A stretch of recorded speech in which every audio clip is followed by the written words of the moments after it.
Afternoon. So this is the lecture number 102 और यहाँ पर हम लोग कवर करने वाले हैं। देखिए, जैसे अभी आपको पता है इज एम आर, नॉर्मली अगर बात करें इज एम आर तो इसका सेंस निकलता है, हैं, हो और हूं से निकलता है। अगर बात किया जाए वाज या वर, तो वाज या वर का सेंस निकलता है था, थी और थे से निकलता है। अब देखिए, इसके साथ में अगर आ जाता है एडजेक्टिव, लेकिन यहां पर एडजेक्टिव का कौन सा फॉर्मेट, तो एक्चुअली होता क्या है, वर्ब का थर्ड फॉर्म भी एडजेक्टिव का काम करता है। तो अगर इज एम आर या वाज वर के साथ में third form of verb use किया गया है तो ये थर्ड फॉर्म एडजेक्टिव का काम करता है, एडजेक्टिव का काम करता है और ये सेंस निकलता है। अगर प्रेजेंट की बात है तो ये सेंस निकालता है हुआ है, हुआ है, हुई है और हुए हैं, इससे सेंस निकलता है। पास्ट में बात करें तो पास्ट में किससे सेंस जाएगा, हुआ था, हुई थी और हुए थे, इससे सेंस निकलता है। अगर पास्ट की बात किया जाए तो इस तरह से सेंस आता है। लेकिन यहां पर आपको, आप इसको ऐसे सीधे याद रख सकते हो, हुआ है, हुई है, हुए हैं के सेंस में आपको इजेम आर प्लस थर्ड फॉर्म, हुआ था, हुई थी, हुए थे के सेंस में वाजेवर प्लस थर्ड फॉर्म का यूज करना है। लेकिन दोनों में डिफरेंस यही है कि ये प्रेजेंट है, ये पास्ट है। लेकिन खबे लैला, ठीक है, अब ये अब जो भी समझ लो, समझने के पर्पज से खाबे लैला को खाबे लैला के साथ खाबे ये वो जो भी, ठीक है। अब यहां पर खा से आपका होता है खड़ा होना, ठीक, खा से क्या हो जाएगा, खड़ा होना, और बा से बै से बैठना, ले से लेटना और यहां ला से लटकना, ठीक है। हमने क्या बताया था, खबे लैला मतलब खड़े होंगे, साथ में बैठेंगे, लेटेंगे, कुछ नहीं होगा, लटक जाएंगे, फांसी लटक जाएंगे या कुछ भी, क्लियर है।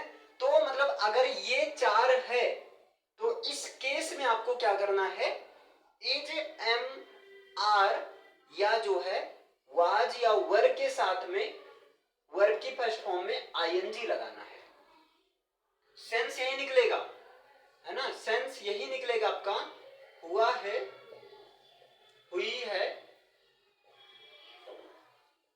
हुए हैं। एक दो और है लेकिन अभी चार मैंने बता दिया, क्लियर है। जैसे अगर मैं कहूं, जैसे अभी आपको ये ना बताऊं तो कहीं ना कहीं प्रॉब्लम हो जाएगी ना।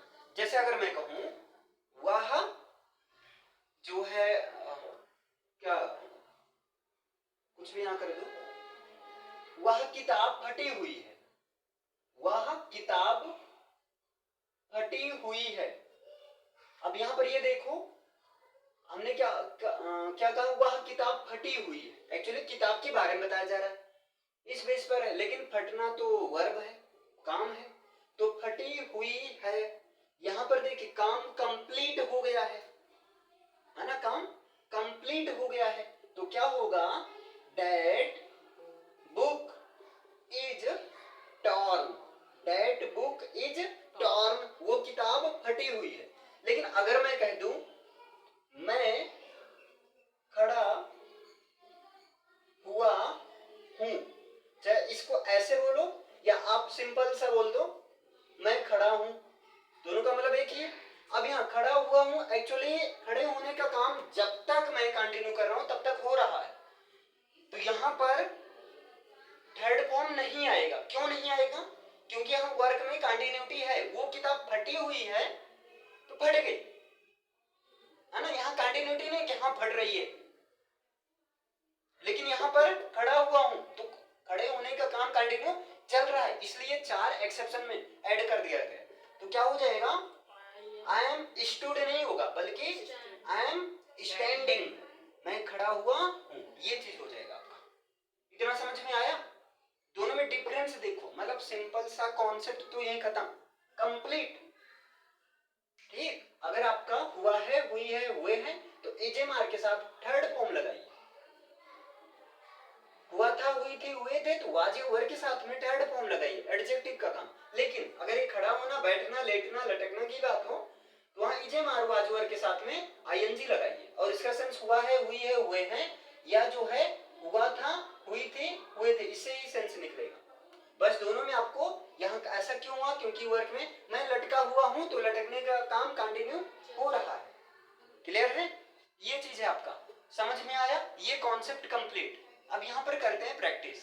अब देखिए, जैसे मैं कहूं तुम्हारी कमीज फटी हुई है, योर शर्ट इज टॉर्न। फटना की English tear, tear, tore, torn. Your shirt is torn. मैं कहूं मैं ट्रैफिक में फंसा हुआ था, मैं ट्रैफिक में I was stuck, I was stuck in the traffic. मैं ट्रैफिक में फंसा हुआ था। ब्रेड जली हुई थी, अब देखो ब्रेड जली हुई थी, जलने का काम हो गया था, तो क्या हो जाएगा?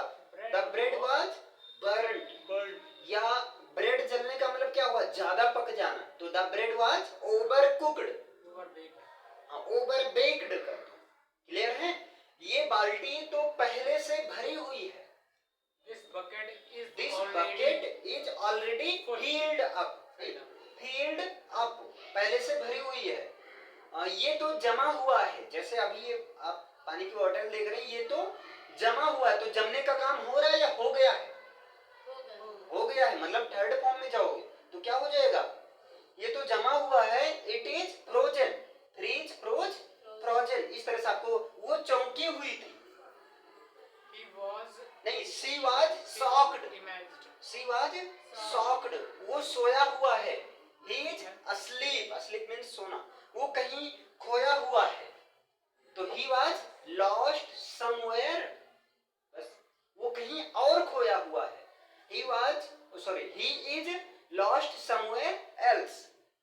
क्लियर है? जैसे अब शुरुआत में आपको क्या करना है, सेंटेंस को लिखकर प्रैक्टिस करना। अगर माइंड में, जैसे माइंड में मैं एक सेंटेंस बोल रहा हूं, कमरा सजा हुआ है, इसकी इंग्लिश क्या होगी?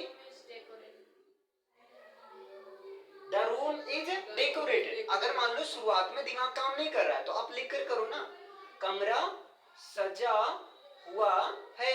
तो देखिए कमरा ये हो गया द रूम, द रूम, हुआ है, हुई है, इज मार में चले जाओ तो is decorated, the room is decorated, कमरा सजा हुआ है। इस तरह से आपका हो गया।